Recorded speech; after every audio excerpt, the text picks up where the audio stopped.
TV Imaculada, o Evangelho em primeiro lugar.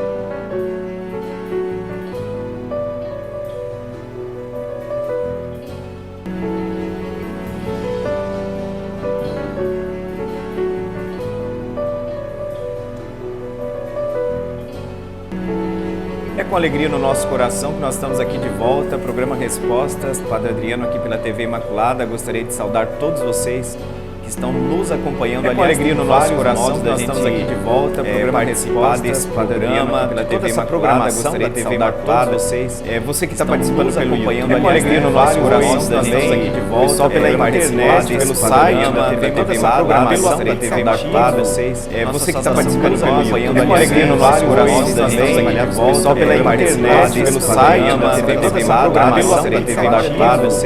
Você que está participando pelo YouTube. É com alegria no nosso coração só pela internet, pelo site da TV Imaculada, pela TV Imaculada.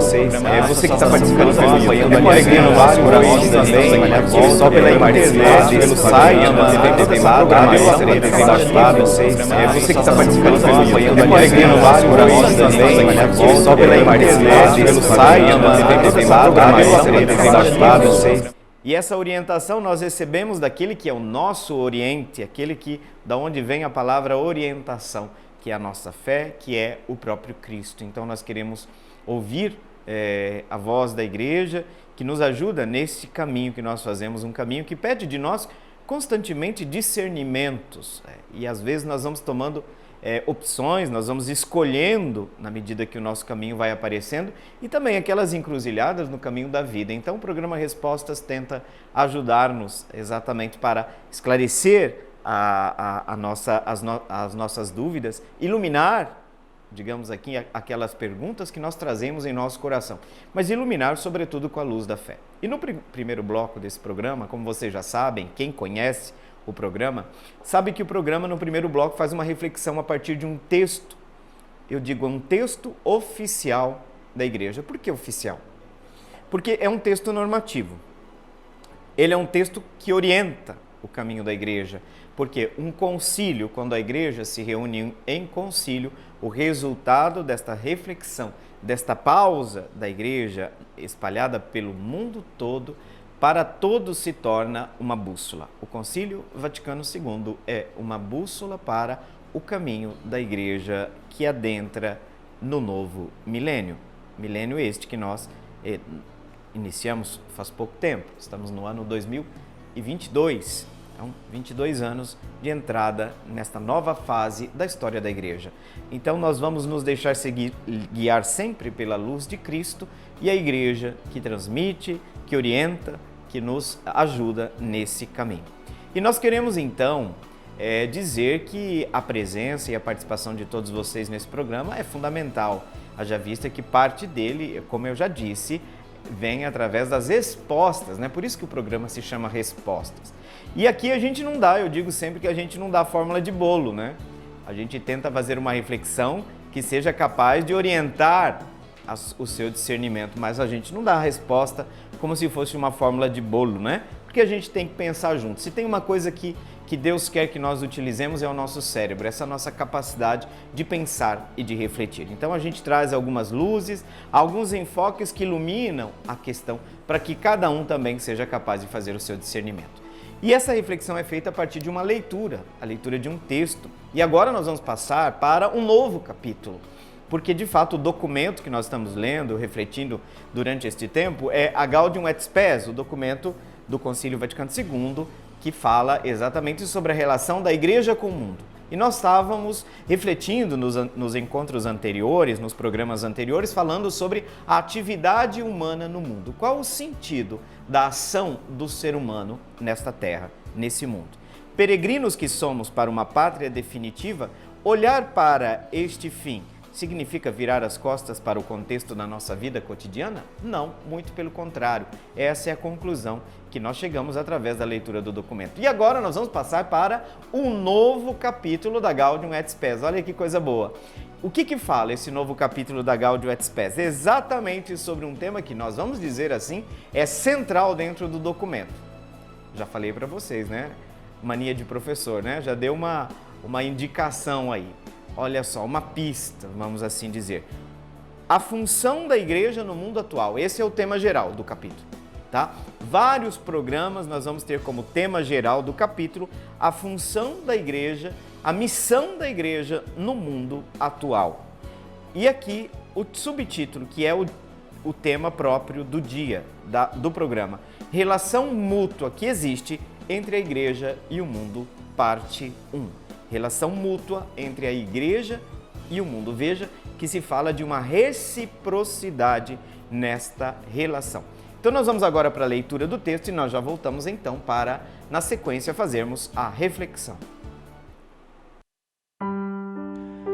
A função da igreja no mundo atual.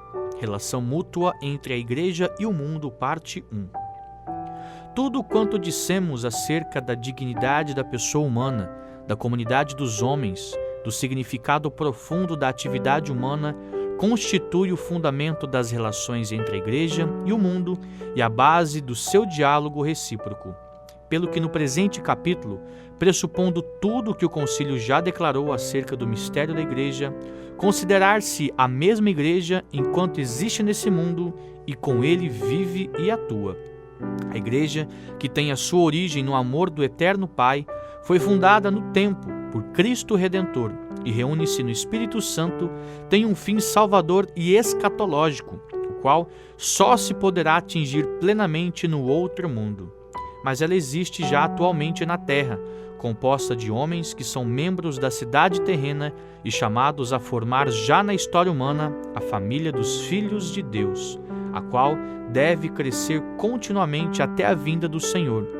Unida em vista dos bens celestes e com eles enriquecida, esta família foi por Cristo constituída e organizada como sociedade neste mundo, dispondo de convenientes meios de unidade visível e social. Desse modo, a Igreja, simultaneamente agrupamento visível e comunidade espiritual, caminha juntamente com toda a humanidade, participa da mesma sorte terrena do mundo e é como que o fermento e a alma da sociedade humana, a qual deve ser renovada em Cristo e transformada em família de Deus. Gaudium et Spes. É sempre muito iluminador um texto como esse, porque nos coloca diante de uma nova interpretação e que, no fundo, interpreta de maneira muito mais profunda a própria doutrina.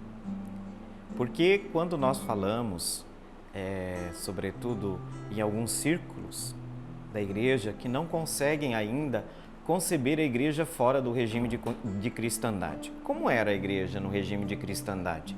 O que nós temos é uma Europa eurocentrista e o mundo gira em torno da igreja. O centro desse mundo é a igreja. A cultura. Existe uma cultura cristã, porque nascer naquela sociedade significa ser necessariamente um cristão. Com o advento da modernidade, aconteceu uma grande guinada na história da humanidade e muitos ainda teimam em admitir que esta mudança deva repercutir exatamente dentro da interpretação, da abordagem que a igreja faz a partir de um novo sujeito que aparece dentro desta nova realidade. E o que é esse novo sujeito? O mundo.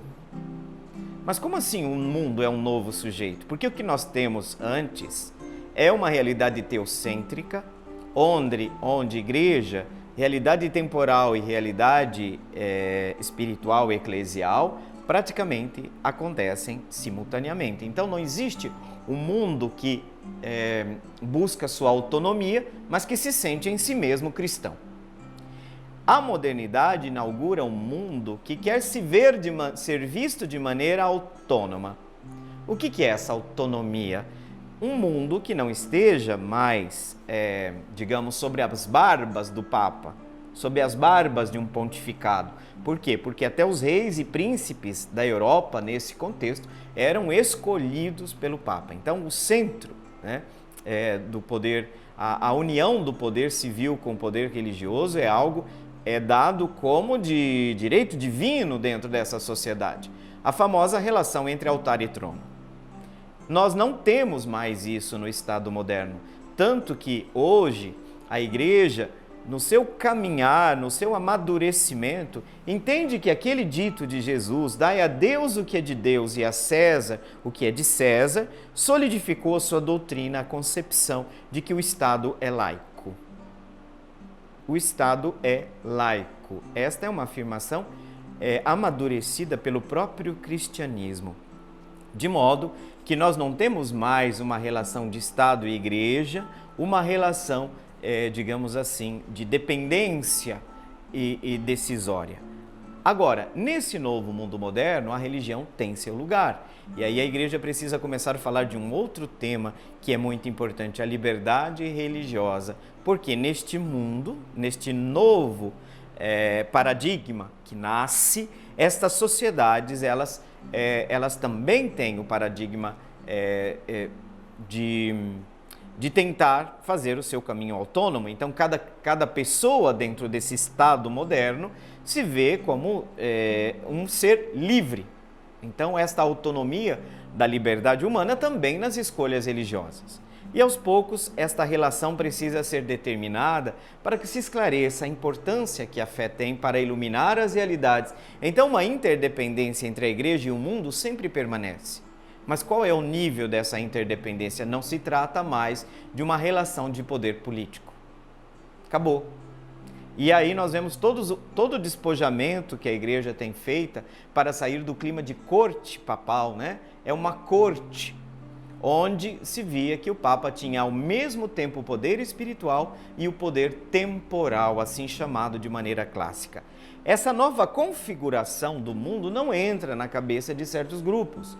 Não é que a gente goste ou a gente não goste, mas essa é uma nova realidade que se coloca e nós não podemos deixar que o conceito de autonomia decrete a irrelevância da fé para os grandes temas que circundam esta sociedade. Então, a fé tem uma visão sobre a política? Tem o que dizer sobre a política? Tem. A fé tem algo a dizer sobre a economia? Tem. Então veja que esta presença agora é uma presença pastoral, é uma presença de evangelização, é uma presença de ser fermento, sal da terra e luz do mundo. Então se reconfigura a relação da Igreja com o mundo. E existe o que o documento está dizendo hoje, uma mútua relação entre a Igreja e o mundo. É verdade. O documento diz que a Igreja tem sua origem no amor eterno do Pai. Mas atenção, essa Igreja foi fundada no tempo pelo Cristo Redentor. E essa Igreja se reúne pelo Espírito. E ela tem um fim salvífico, ela tem um fim escatológico. Mas isto não significa absolutamente que esta Igreja vive fora deste mundo. Esta Igreja é composta de homens que são membros da cidade terrena, chamados a formar já na história, hoje, nesta história humana, os preâmbulos, as primícias da família dos filhos de Deus. E esta família dos filhos de Deus tem seus pés como peregrinos neste mundo, o olhar fixo no Senhor, mas os pés nas estradas deste mundo. Por isso que a dimensão peregrina da fé é um olhar voltado para as realidades escatológicas, mas os pés desses peregrinos estão sobre esta terra. Então, unida sempre a Igreja aos bens celestes, por estes mesmos bens esta Igreja é enriquecida. Essa família foi constituída e organizada como sociedade neste mundo. Então, vocês estão no mundo, mas não são do mundo. Não pode se esquecer uma coisa e nem outra. Estar no mundo sem ser do mundo. Duas realidades importantes. Então, a Igreja se manifesta dentro deste mundo como um agrupamento visível, mas ao mesmo tempo comunidade espiritual. Então, essas duas realidades, elas não se excluem. Por um lado, a igreja é formada de homens e mulheres que, como peregrinos, caminham neste mundo, é um agrupamento visível, mas também é uma comunidade espiritual. E que coisa bonita, já no final dessa reflexão, que caminha junto com toda a humanidade, que participa da mesma sorte terrena do mundo, e é como que o fermento e a alma da sociedade, a qual deve ser sempre renovada em Cristo e transformada em família de Deus. Vejam que essa autonomia não significa separação. A igreja precisa se entender diante desse novo sujeito que aparece, que é o mundo moderno, na sua autonomia. Então a igreja redimensiona a sua presença. De que modo a igreja deve estar presente nesse mundo? E por outro lado, fica muito claro para nós, a partir dessa leitura, que deve haver uma relação recíproca, ou seja, um diálogo contínuo entre igreja e sociedade. Aliás, é isso que a gente sempre vê a Conferência Nacional dos Bispos fazendo, né? O diálogo contínuo com a sociedade. Muito bem, já chegamos ao final desse bloco e a gente saúda todos vocês que estão participando do programa. Nós vamos para o intervalo agora, mas nós já voltamos para o segundo bloco do programa Respostas. Até já!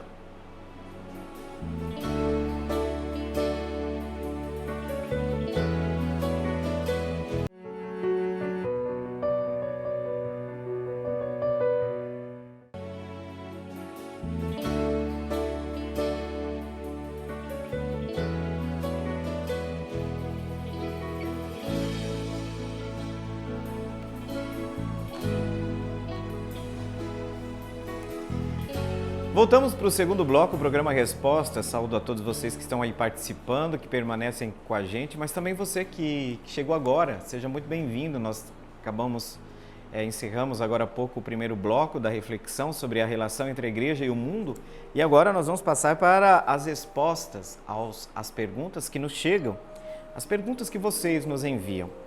E só para dizer que, como nós estamos ainda no segundo bloco, dá tempo de você mandar a sua pergunta.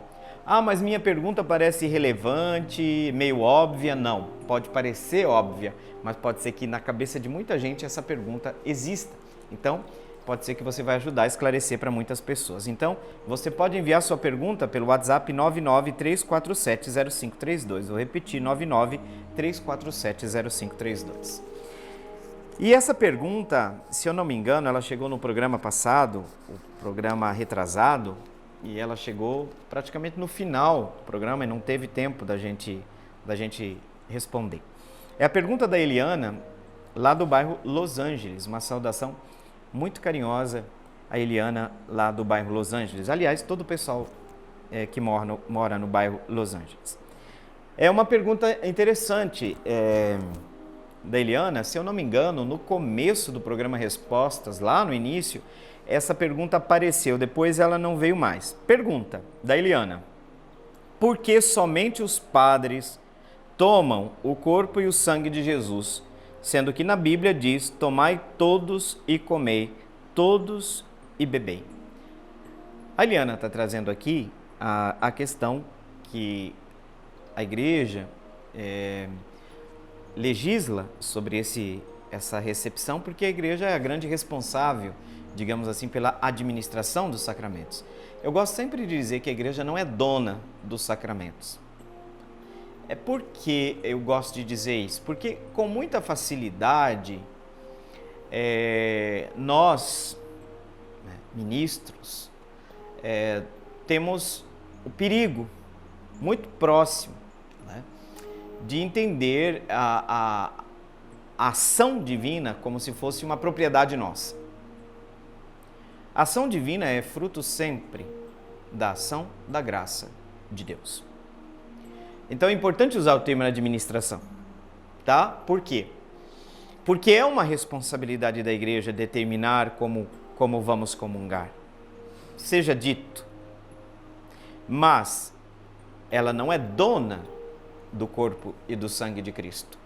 Porque o corpo e sangue de Cristo, de fato, é ofertado para toda a humanidade, haja vista que o desejo profundo de Deus é que todos os homens cheguem ao conhecimento da verdade, e sejam salvos e cheguem ao conhecimento da verdade. Então, a plena disposição de Deus para que não haja acepção de pessoas em relação à oferta salvífica. Isso tem a ver relação com a oferta do corpo e sangue de Cristo? Claro, porque é Cristo o Redentor. Então, a oferta de Cristo se torna para nós o caminho, o meio de salvação. Muito bem, e aí nós chegamos dentro deste sacramento que, Eliana, nós bem sabemos, é um sacramento muito importante. 2 riscos que a gente corre dentro do sacramento da Eucaristia. Um é o perigo sempre às portas, e é um perigo que o Papa Francisco já apontou, que muita gente torceu o nariz. Que bom que torceram o nariz. É aquela ideia de que a comunhão é para pessoas perfeitas. Então, existe uma certa blindagem do sacramento da comunhão, que no final das contas deve se tornar quase que um amuleto ao qual se aproximam pouquíssimas pessoas. É um rigorismo tão grande que no final das contas a pessoa desanima e se entende. E aí a Eucaristia perde a dimensão de medicina, de auxílio, de ajuda, de força para aquele que peregrina neste mundo, entre os altos e baixos que esta peregrinação comporta, rumo ao céu. Então, por um lado, tem gente assim, muito rigorosa, né, com relação aos ritos. É um exagero. Na igreja tem gente exagerada, gente que exagera, né? Agora tem outro risco também. O outro risco é aquele risco de deixar, né, o sacramento à mercê da disposição, meramente da disposição subjetiva de cada pessoa. Isso também é bastante complicado. Haja vista que a igreja não blinda o sacramento, mas ajuda com que a comunidade possa celebrá-lo de maneira frutuosa. E celebrar de maneira frutuosa significa ter critérios. Não é uma bolachinha, não é um simples pedaço de pão. Então, todo esse zelo que a igreja tem em torno do sacramento, Eliana, a gente tem que entender que não é um zelo dispensável, é um zelo necessário, tá? É um zelo necessário. Mas e daí nós vamos ao ponto, feito esse preâmbulo, né, Eliana? Para a gente seguir o raciocínio, porque sua pergunta nos dá a oportunidade de ver diversos enfoques que são importantes aqui. Então tem gente que acha, não, o sacramento dá para quem, né? Aliás, é preciso tomar cuidado que quando um fiel entra na fila de comunhão, a não ser no motivo público, de escândalo público, jamais a comunhão deve ser negada, tá? Até para não expor as pessoas. Mas nós bem sabemos que o discurso do estar preparado para a comunhão não é um discurso que nós conseguimos realizar perfeitamente. Por quê? Muitos de nós não sabemos o que aconteceu com a pessoa que está na fila, no fundo.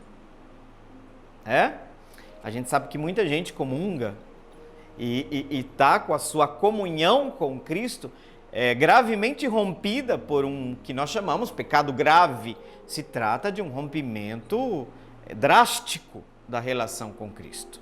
Então a gente cuida, né? A igreja cuida da administração do sacramento e essa é responsabilidade sua. Claro, Eliana, a gente tem que evitar esse pessoal aí, né? Os exageros, né? O fanatismo. Porque, assim, a gente vê muita gente preocupada, tão preocupada que parece uma coisa paranoica, né? Tem gente paranoica dentro da igreja. E a gente vê que não é uma preocupação, sabe? É uma preocupação legalista. Legalista. Mas também a igreja tem direito de cuidar desse sacramento na sua administração. E aí é que vem, Eliana, há certas regras litúrgicas, vamos assim chamar, elas são necessárias para o cuidado, né? Agora, o que a igreja deixa bastante claro, uma premissa que eu vou dizer para você. Tomai e comei, veja, tomai e bebei. A igreja entende no seu raciocínio que tudo, que o sangue está presente no corpo, assim como o corpo está presente no sangue. Tanto é verdade, Eliana, que já aconteceu algumas vezes que acabou a Eucaristia na forma do pão, é o corpo de Cristo, né? O que acontece? A pessoa só tem um cálice agora. Então a gente pega, vai lá e olha, vamos terminar. Claro, num tempo de pandemia isso mudou muita coisa, tá? Agora eu quero dizer que existe agora restrições em relação à própria pandemia, Eliana, tá? Então essas restrições agora, elas não estão ligadas em si à norma litúrgica em si, mas estão ligadas também à situação de pandemia, que ainda apresenta certos riscos e muitas realidades pastorais das dioceses mantêm a comunhão sobre uma única espécie, tá? Agora eu estou dizendo, não é uma norma litúrgica em si, porque em alguns casos a norma abre a comunhão para as duas espécies. Bastante restrita? É verdade. Podemos discutir isso? Também acho bacana. Podemos discutir. Por quê? Porque a administração das duas espécies é reservada a algumas situações particulares. Mas eu quero frisar aqui agora, Eliana, que nesse contexto agora de pandemia existe uma restrição à comunhão do sangue de Cristo. Tá?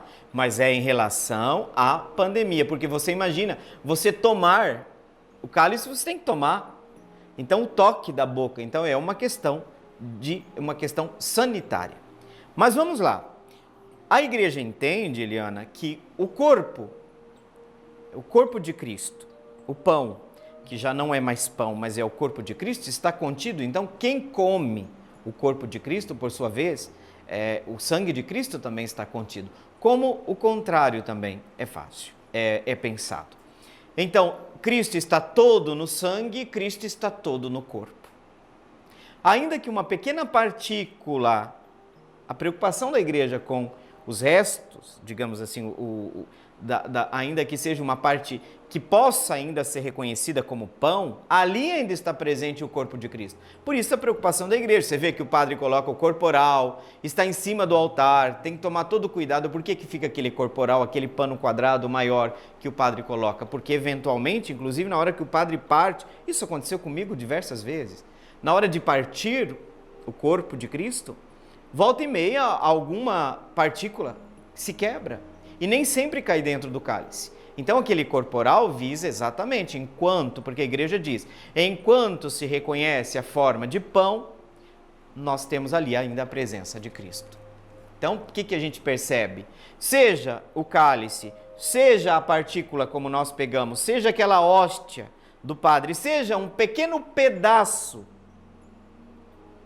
tá? Estamos falando sempre do corpo de Cristo plenamente presente.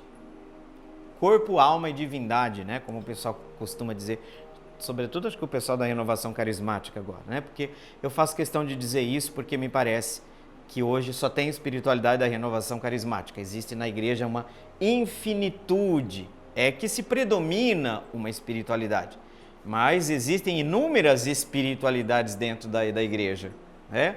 Então eu faço questão de ressaltar a espiritualidade da renovação carismática. Desmerecendo, não. Tem profundo respeito, mas é uma, tá? Tem gente que chega para o padre e diz, mas eu não me encontro na espiritualidade da renovação carismática. Mas quem te disse que você tem que ter a espiritualidade da renovação? Você tem que ter o espírito, mas a espiritualidade da renovação ninguém está obrigado. Eu nunca participei dessa espiritualidade. Para mim, a espiritualidade não se encaixa, mas é uma espiritualidade da igreja, é um caminho bonito, né? E por sinal, uma espiritualidade muito bonita.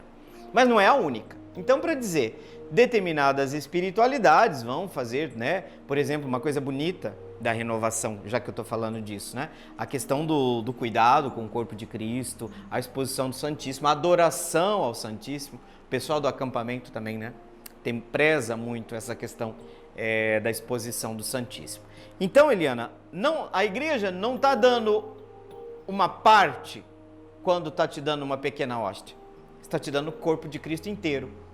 Mesmo que tenha caído um pedacinho na hora que o padre partiu a hóstia maior, que nós vamos chamar ali de hóstia, né? Aquilo que a gente entrega a menor é a partícula. Que aqui também tem umas questões de ordem pastoral, né? A questão da praticidade. Então, em muitas comunidades, Eliana, diante desta realidade que você está colocando, muitas dioceses, inclusive eu participei de uma diocese na Itália, quando eu morei, onde que o bispo colocou a comunhão sobre as duas espécies, de modo que em muitas comunidades, não sei se você já percebeu, o cálice vem embutido dentro de uma outra âmbula, ali dentro onde o fiel pega o corpo de Cristo, dado, e faz a intinção no sangue de Cristo. Então, Eliana, você vai encontrar, se você sair da sua diocese, você vai encontrar em muitos lugares, até mesmo dentro da arquidiocese, lugares em que a comunhão é dada em duas espécies. Por quê? Qual é a vantagem das duas espécies? Que a visibilidade, a expressão sacramental da visibilidade é mais plena. Aí eu concordo com você. O vinho, o sangue e o corpo de Cristo. Mas eu quero dizer que quando a igreja como mãe te dá aquela partícula, ali está Cristo pleno. Da mesma forma que está em todos os sacrários do mundo, da mesma forma que está lá no sacrário da Basílica São Pedro, na mesma forma que está lá naquela capelinha pequenininha da região rural da arquidiocese, daquela capelinha pequenininha, é o mesmo Senhor. Então a igreja não está te dando parte de Cristo, está te dando Cristo todo. No pão, no corpo, pão é o que nós vemos, né? No corpo e no sangue de Cristo. Mas como eu estou dizendo, Eliana, esse desejo que você tem, porque a sua pergunta significa que você não concorda muito que seja dado só forma de pão, tá? Você não é uma herege por causa disso, tá? Dizendo assim de maneira... Mas existe já na igreja uma sensibilidade muito grande para que a expressão visível do sacramento seja manifestada pela dupla forma, sobre a comunhão chamada assim, comunhão sob as duas espécies, tá? Agora, em grandes públicos, isso é mais difícil. Por exemplo, um congresso eucarístico. Tenho que dizer para você que isso pastoralmente é quase impossível. Eu participei de muitas missas na Praça São Pedro. Não tem como fazer isso. Não existe, não tem como, não sei se você entendeu. Não é que não pode, não tem como. É uma multidão enorme, então não tem como você oferecer o cálice também, até porque os padres caminham longas distâncias. E nós temos, claro, eu repito, a preocupação, né, com o corpo, com a dignidade do sacramento, com respeito. Então eu falo assim, eu gosto dessa palavra, a igreja cuida do sacramento. Não é dona, mas ela é responsável. Né?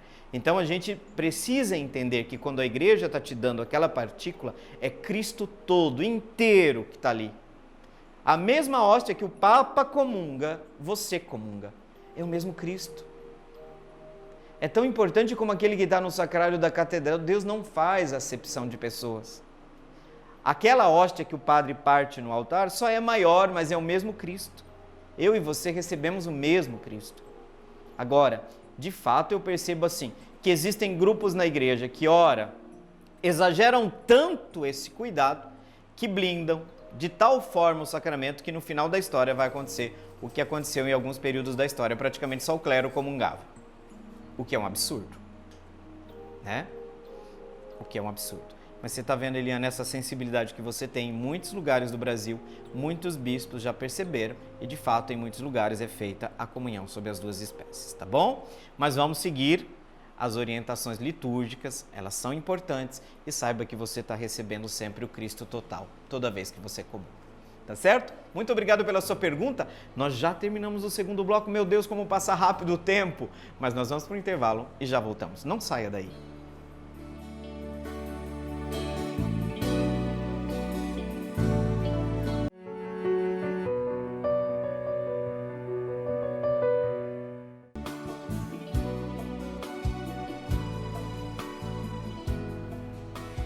De volta ao terceiro bloco, programa Respostas. Que alegria podermos estar juntos aqui na programação da TV Imaculada. Você que está nos assistindo, né? Olha, tanta possibilidade de assistir esse programa através do site da TV Imaculada, o aplicativo, depois também pelo YouTube. E a gente quer saudar todos vocês. Estávamos respondendo a pergunta sobre a comunhão sobre as duas espécies no programa anterior, porque a Eliane perguntava lá do bairro Los Angeles, porque por vezes essa comunhão é só reservada à comunhão na espécie do pão e do vinho, do corpo e sangue de Cristo. Assim professamos e cremos nós católicos, é reservada ao padre. E aí a gente fez um pouco esse trabalho para apontar, né, por que a igreja também normatiza esta administração dos sacramentos, e aí é necessário um certo equilíbrio diante da abordagem das normas litúrgicas que visam proteger, né, para que exista uma administração digna e frutuosa do sacramento. Agora nós vamos para uma pergunta do Diego, lá do bairro Piratininga. Nossa saudação, né, ao pessoal do bairro Piratininga. Diego, para você também. Obrigado. A pergunta do Diego: a teoria da evolução demonstrou que a Bíblia está errada? Repito, a teoria da evolução demonstrou que a Bíblia está errada? Vou responder de maneira já objetiva: não, por um motivo muito óbvio, porque a Bíblia não tem uma preocupação científica. O que significa dizer isso? Ou o que nós entendemos por preocupação científica? Se nós estamos falando de ciência dentro da concepção moderna, com determinados métodos, determinados objetivos. Por quê? Porque o autor do Gênesis não tinha a preocupação em explicar como o mundo foi criado. Não é essa a preocupação central. A preocupação central, que é o elemento da revelação, é o aspecto teológico da afirmação central do livro do Gênesis. Deus criou todas as coisas.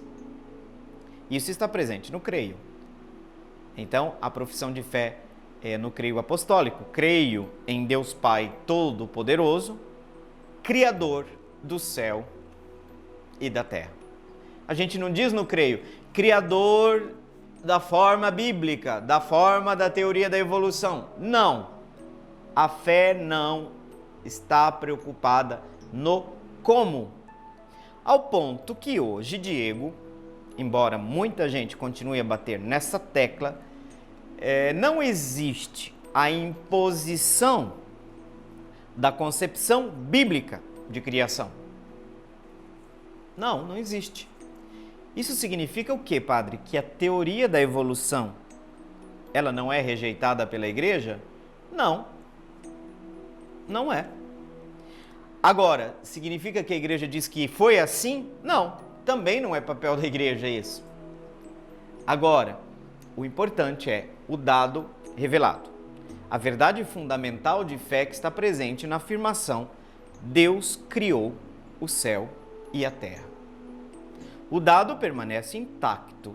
Tudo o que existe foi criado por Deus. Ao ponto que o creio niceno-constantinopolitano, aquele maior, que a gente usa em ocasiões mais solenes, e deveríamos por vezes rezá-lo, né? Concordo. É um creio mais, não vou dizer completo, né? Porque ali o outro é uma forma mais sintética, mas a substância está ali presente. Mas ele amplia isso, Criador das coisas visíveis e invisíveis. Então, nós também falamos da esfera do mundo invisível. Vamos dizer aqui, nós cremos na existência dos anjos, por exemplo, né? A existência dos anjos. Agora, o que é importante, Diego, hoje? Não dá mais para alimentar aquela visão de uma apologética superada, superada oficialmente, porque alguns grupos adoram ainda, né?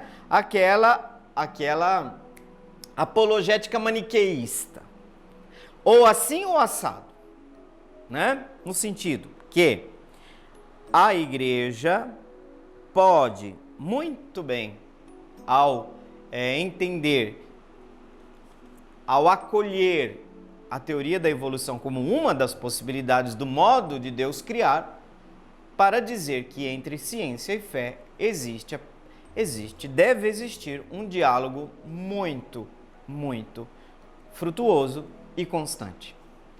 Não é incompatível fé com ciência. Talvez nós vamos ter alguns problemas quando a ciência se transforma numa ideologia. Mas nós vamos ter um problema também quando a fé invade o campo da ciência. Por quê? Já aconteceu isso, padre, na história? Já. Só que também a ciência, por vezes, invade o seu campo. O que significa? O que delimita esse campo? O campo da fé, o campo do estudo, da teologia, o campo da razão. São incompatíveis? Não. Pelo contrário, são absolutamente complementares. Por quê? Não existe a fé sem a razão, é fideísmo. A razão sem fé, para nós chamamos de racionalismo. O racionalismo é uma ideologia, claro, concebida como ideologia, por quê? Porque o racionalismo não admite o dado da fé. Porém, também deve ser dito que a fé não pode menosprezar a razão, porque daí nós vamos cair no fideísmo. Tem gente querendo ter tanta fé que acha, né, que deixando de lado a razão vai ressaltar, digamos assim, vai valorizar a fé. Muito pelo contrário, não existe possibilidade no cristianismo de exaltar a fé prescindindo da razão. Porque a gente cai no fideísmo. Todo fanatismo é fideísta. Vou repetir. Todo fanatismo é fideísta. Porque a gente está acostumado a descer a lenha no racionalismo, na modernidade. Mas se esqueceu que a própria igreja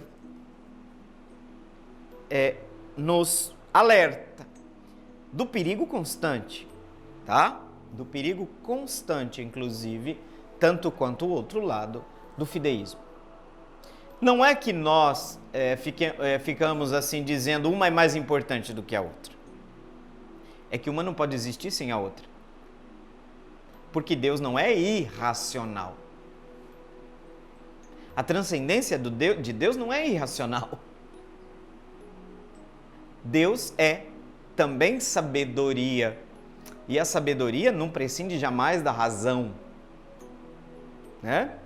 O perfeito equilíbrio, inclusive, que Blaise Pascal, né, vai falar ali a famosa frase de Blaise Pascal: o coração tem razões que a própria razão desconhece. É óbvio que a igreja vai dizer assim para a ciência: olha, pera lá, né? Vai até ali, calma. Por quê? Porque a ciência, num tempo tão confuso como nós estamos, a ciência, ela tem seus caminhos. Sim. E a ciência tem sua autonomia, inclusive. E aqui o olhar precisa ser muito sereno para entender que esses dois caminhos, eles não são caminhos antagônicos. E isso é o que quer certas correntes fundamentalistas dentro do cristianismo, tá? Porque é fácil falar fundamentalismo fora, né? Mas existe o fundamentalismo também dentro. Não chega às vias de fato, como a gente vê em determinadas abordagens, mas ele existe. Então, até se nós formos ler hoje o grande documento que serve de base para a gente refletir hoje, eu acredito que até o momento um documento insuperável. A Fides et Ratio de São João Paulo II. Fé e razão. Fides et Ratio é latim, né? Fé e razão. É um documento muito importante que termina, porque num certo momento a modernidade ela cai no descrédito da razão, no descrédito total. A pós-modernidade, em algumas concepções, vai ser entendida como o declínio da razão. Hoje o que nós vivemos, gente? Num tempo de completo desprezo pela razão. O que são as fakes? O que é a desinformação? Por que nós penamos tanto em relação à própria pandemia? Porque todo mundo quis pagar de cientista, né? Todo mundo quis pagar de cientista. E aí você precisa saber que a ciência tem um tempo necessário, tem critérios, tem caminhos, tem metodologias próprias. Então o que a gente vai dizer? Quando eu falava da Fides et Ratio, é interessante. Se criou uma relação pensada de maneira hierárquica, de modo que se falou muito na Idade Média que a razão é serva da fé. Tá bom, dependendo de como você vai conceber isso, mas veja, serva no sentido de que a fé precisa do serviço da razão. Cuidado, muito cuidado. Não é porque ela é menor, porque ela é desprezível. Não, a fé precisa do serviço da razão. Essa é a acepção positiva disso. Só que teve uma coisa bonita, que o documento Fides et Ratio superou essa ideia de comparação de desnível entre fé e razão. Em que sentido? No sentido de que diz que a fé e a razão são as duas asas, olha só a comparação agora, não é mais a fé, a razão serva da teologia, como se dissesse a razão serva da fé, mas são como que as duas asas com que o espírito humano sobrevoa, lança voo na busca da verdade. A razão está buscando a verdade. A fé está buscando a verdade. Com metodologias e objetivos bastante distintos, mas jamais incompatíveis um pelo outro. Duas asas que o espírito humano se utiliza para alçar o voo em busca da verdade. Olha que maravilha, olha que lindo. Mas tem gente que continua alimentando esta visão exatamente porque quer justificar uma certa visão de mundo e muita gente está vendo aí, né? Porque hoje em dia se usa Santo Tomás para justificar tudo, né? Mas não é, nem é Santo Tomás que disse isso. Porque se tem uma coisa que Santo Tomás não desprezou foi a razão. Haja vista que seu sistema é racional, gente. Pega a Suma Teológica de Tomás de Aquino, é um sistema racional de reflexão. Então, esse foi um legado muito importante, inclusive da própria escolástica no período da Idade Média. E a gente costuma falar assim, nossa, que a Idade Média foi a Idade das Trevas. Não, tinha debates, tinha reflexão, tinha teologia viva, né? Tinha teologia viva. Os grandes debates, né, de Abelardo, grandes períodos da escolástica. O período áureo da escolástica, né? Porque depois também a gente sabe que teve um declínio e tem muita gente que se esquece disso, né? Todos os extremos, tudo que chega no extremo já tem um problema sério ali na base, tá? Gente, nós estamos chegando então ao final do programa Respostas de hoje. Eu gostaria de, aproveitando esses últimos momentos do nosso programa, agradecer do fundo do coração pela audiência, pela participação de vocês que nos acompanham pela TV, pelo aplicativo, pelo site, né? Depois também, vocês sabem que o YouTube também, o programa fica lá, gravado. Então, muito obrigado, porque vocês têm nos motivado a continuar esse projeto dentro dessa TV que tanta esperança e tanta luz traz para todos nós. E invocamos, como de costume, a intercessão nesse momento, que a bênção de Deus, que nós precisamos desta bênção para continuar o nosso caminho, a nossa peregrinação rumo ao céu, venha por intercessão daquela que caminhou neste mundo totalmente entregue à vontade de Deus, mas ao mesmo tempo toda nossa, toda humana, toda de Deus, nossa Mãe Maria, assim invocada por São Maximiliano, de modo especial com o título de Maria Imaculada. Por intercessão de Maria Imaculada, desça sobre vocês, sobre sua vida, sobre sua família, seus projetos e trabalhos, a bênção de Deus Todo-Poderoso, Pai e Filho e Espírito Santo. Amém. Deixo minha carinhosa saudação, a promessa de um reencontro e até lá. Fiquem com Deus. Meu coração é para ti, Senhor. Meu coração é para ti, Senhor. Meu coração é para ti, Senhor. Meu coração é para ti.